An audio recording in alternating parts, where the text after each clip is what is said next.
دوسرے کو عزت دو، برداشت کرو۔ میرے نبی نے فرمایا بہترین مسلمان وہ ہے جو بیوی سے اچھا سلوک کرتا ہو، اور بیوی سے فرمایا میری شریعت میں سجدہ ہوتا تو بیوی سے کہتا خامند کو سجدہ کر۔ بہترین صدقہ اولاد کی تربیت ہے۔ پورا گھر میرے نبی نے نقشہ، ہر ایک کی قیمت بتائی۔ ماں تیرے قدموں تلے جنت، کہ کاش میری ماں زندہ ہوتی، تم دیکھتے میں کیا کرتا، میں عشاء کی نماز کے مصلی پر ہوتا، میں سورۃ فاتحہ پڑھ رہا تھا، ادھر سے آواز آتی میری ماں کی محمد، تو میں نماز توڑ کے کہتا لبیک اما جان۔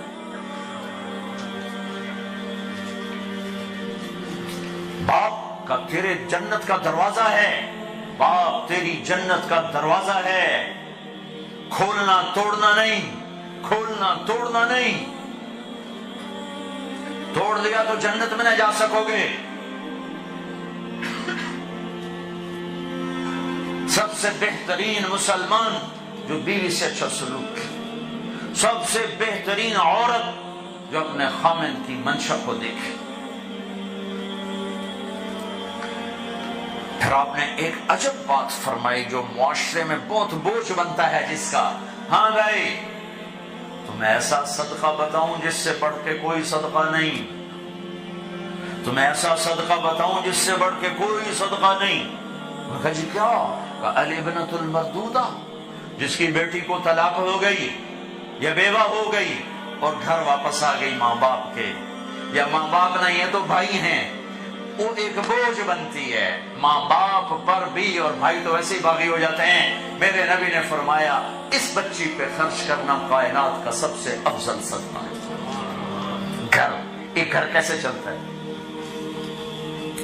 ہمارے یہاں پنجاب، سندھ، بلوچستان سرحد میں بہنوں کو وراثت میں کوئی حصہ نہیں ملتا، سب بھائی کھا جاتے ہیں۔ میرے نبی نے فرمایا جس کو اللہ نے 2 بہنیں دیں اس نے ان کا حق ادا کیا، شادی کی حق ادا کیا۔ ماں باپ کی وراثت میں سے ہوتا ہے، اگر میں نے کوئی خود کمایا ہے اس میں بہنوں کا حق نہیں، ماں باپ سے اگر 1 روپیہ بھی آیا ہے تقسیم کیا جائے گا۔ جس نے بہنوں کا حق ادا کیا، شادی کی حق ادا کیا، اس پہ جنت واجب ہو گئی۔ جس کو اللہ نے 3 بیٹیاں دی، اس نے ان کی ڈولی اٹھائی، وہ جنت میں میرے ساتھ یوں ہوگا۔ ایک بولے اگر 2 ہوں، کہ جس نے 2 بیٹیوں کی شادی کی وہ بھی ایسے ہوگا۔ اللہ بھلا کرے۔ ایک صحابی کا کہ جس کی 1 ہو، کہ جس کی 1 ہے، اگر اس نے اس کو عزت سے رخصت کیا تو وہ بھی میرے ساتھ ایسے ہی ہوگا۔ پھر کئی بچیوں کو طلاق پڑی ہے کہ اس کو بیٹا نہیں ہوتا۔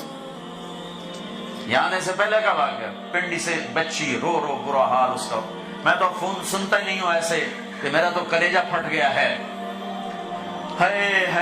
کہنے لگی کہ سسرال نے کہا تھا بیٹی ہوئی تو طلاق دے دے۔ میں نے کہا اس میں میرا کیا قصور ہے، اور بیٹی ہی ہوئی اور مجھے طلاق پڑ گئی، اور میں گھر آ گئی 22 سال کی عمر۔ بیٹی دینے والا اللہ اور ظلم کرنے والا سسرال۔ میرے نبی کو اللہ نے بیٹے دے کے اٹھا لیے، قاسم اٹھا لیے، عبداللہ اٹھا لیے، ابراہیم اٹھا لیے۔ 4 بیٹیاں نے 3 زندگی میں اٹھا لی، زینب، ام کلثوم، رقیہ، تینوں آنکھوں کے سامنے چلی گئیں۔ فاطمہ سے نسل چلی، آپ نے فرمایا لوگوں کی نسل بیٹے سے چلتی ہے، میری نسل میری بیٹی فاطمہ سے چلی۔ اس لعنت کو دھویا۔ عورت کا کیا قصور ہے اگر اس بیچاری کو بچیاں ہو رہی؟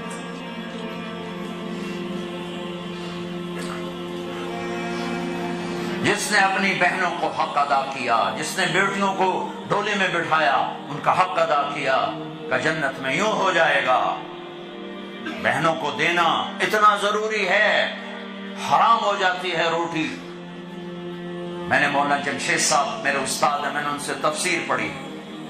میں ایک دن شہد کی بوتل لے کر گئے، پرانی بات ہے 76-77۔ میں نے کہا حضرت یہ ہدیہ ہے۔ فرمایا کہاں سے لائے ہو؟ کہ میرے اپنے باپ ہے۔ فرمایا تیرے باپ نے اپنی بہنوں کو، تیرے باپ نے اپنی بہن یعنی میری پھوپھیوں کو، تیرے باپ نے اپنی بہنوں کو زمین میں سے حصہ دیا تھا؟ یہ سوال کیوں کیا؟ 10 روپے کی شہد کی بوتل تھی اس وقت، کہ اگر دیا تھا تو یہ میں لے لوں گا، اگر نہیں دیا تو پھر یہ حرام ہے، میں نہیں لوں گا، یہ مطلب